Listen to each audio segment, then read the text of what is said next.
Gunung Rinjani kalau dilihat dari semua sisi, dia itu selalu indah. Wajar aja sih para pendaki berbondong-bondong menuju Gunung Rinjani. Padahal di balik keindahannya banyak fakta-fakta mengerikan yang tersembunyi yang belum tentu kamu ketahui. Oke, assalamualaikum warahmatullahi wabarakatuh. Halo semuanya, jadi ceritanya hari ini saya mau membahas tentang 7 fakta jalur pendakian Gunung Rinjani, khususnya jalur liter E yang menuju puncak Gunung Rinjani. Keindahan Gunung Rinjani sudah tentu tersebar sampai ke seluruh dunia ya.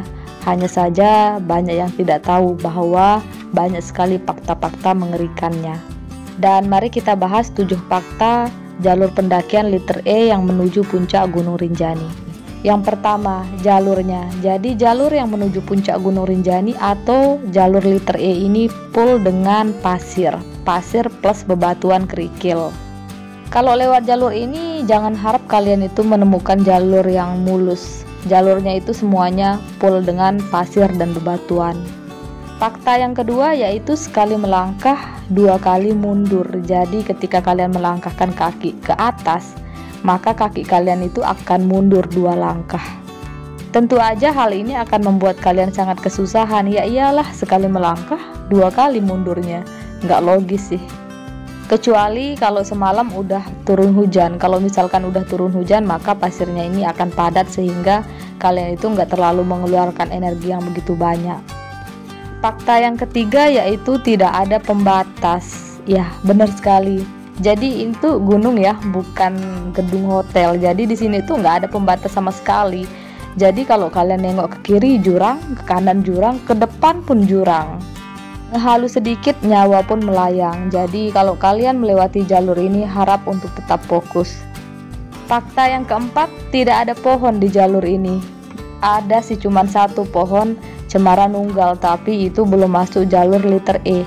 Kalau udah masuk jalur liter E yang menuju puncak itu nggak ada satupun pohon kecuali edelweiss. Tapi edelweiss kayaknya nggak termasuk pohon sih, cuman tanaman kecil aja. Sehingga kalau misalkan siang hari kalian pasti dah wajib banget bakalan kepanasan banget karena itu nggak ada pohon. Kalau batu sih ada bebatuan besar, cuman ya tetap aja nggak serindang ada pohon gitu. Fakta yang kelima, dingin banget. Jadi di liter E ini sangat dingin. Dinginnya itu melebihi area camp ataupun tempat-tempat yang lainnya yang ada di Gunung Rinjani ini. Apalagi pas matahari itu belum terbit, di antara matahari mau terbit gitu, antara jam 5 sampai jam 6 gitulah.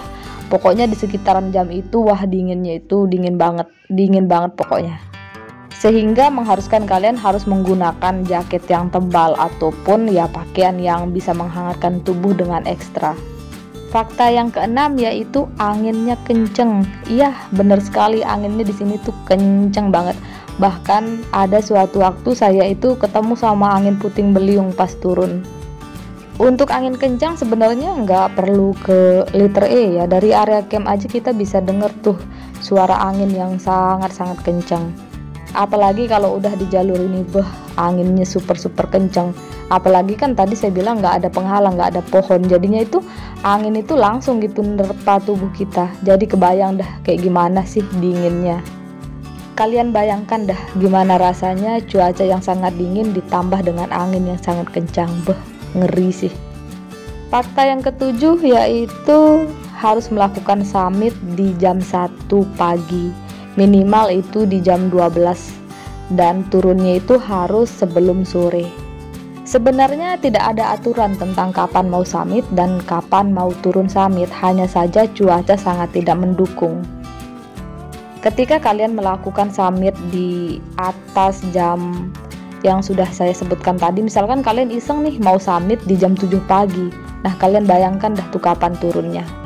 Estimasi waktu yang dibutuhkan dari area camp menuju puncak Gunung Rinjani ini normalnya itu 6 jam. Bisa jadi lebih tergantung kecepatan masing-masing. Semisalkan kalian ngeyel seperti yang saya bilang tadi, maka estimasi waktunya ini akan berubah yang tentu aja ya sangat berbahaya untuk keselamatan kalian sendiri. Semisalkan kalian turun dari puncak itu udah mulai siang, maka kalian itu akan sangat kepanasan serta sudah sangat kekurangan energi. Karena yang namanya gunung, walaupun cuacanya dingin tetap aja panas sehingga sangat menguras tenaga. Ditambah lagi dengan angin yang sangat-sangat kencang yang saya bilang tadi itu anginnya sampai sore. Belum lagi kabut yang lalu lalang, bahkan bisa menutupi jalur sehingga jarak pandang ya hanya beberapa meter.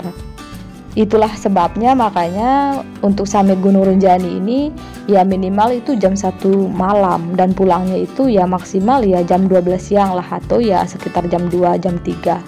Kalau lebih dari itu saya rasa lagi nguji nyali sih, soalnya cuaca di sana itu sangat gampang berubah. Jadi gimana nih setelah mendengar 7 fakta yang mencengangkan tersebut, apakah kalian masih ingin ke Gunung Rinjani? Oke, kayaknya cukup sampai di sini dulu ya. Semoga video ini bisa bermanfaat serta menghibur teman-teman semuanya. Sampai jumpa di video selanjutnya.